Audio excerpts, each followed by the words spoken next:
আসসালামু আলাইকুম, welcome back to my channel. আপনার বাড়ির পক্ষ থেকে আরও একবার স্বাগতম। সবাইকে ঈদ মোবারক জানিয়ে আমি আজকে সকালে নাস্তা করে নিয়েছিলাম। এখানে দুধ করে লাচ্চা সেমাই রান্না করেছিলাম আর নুডলস রান্না করেছি। এইটা সকালে নাস্তা করে এখানে আমি চিকেন রোস্ট রান্না করার জন্য, চিকেন রোস্ট না আর কি, মুরগ পোলাওয়ের মতোই, রোস্টটা আর কি আলাদা, আর পোলাওটা মুরগ পোলাওটা আলাদা করে রান্না করব। সেটার জন্য আমি এখানে রোস্টটা ভালো করে, চিকেনটা ভালো করে ম্যারিনেট করে রাখতাম। এটা 10-15 মিনিট রেখে আমি ভালো করে কড়া করে ভেজে নিব। তো সেটা আমি দেখাতে পারি না। আর এখানে ভালো করে রোস্টটা করে নিলাম। তো আমরা 2জন মানুষ, তার জন্য কিন্তু বেশ বড় রেখেই কিন্তু আমি রোস্টটা তৈরি করে নিয়েছিলাম। সাইজটা এমন ছিল।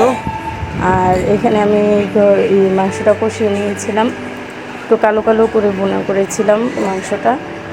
তো আমি মাংস সাধারণত হাতে মাখিয়ে রান্না করি।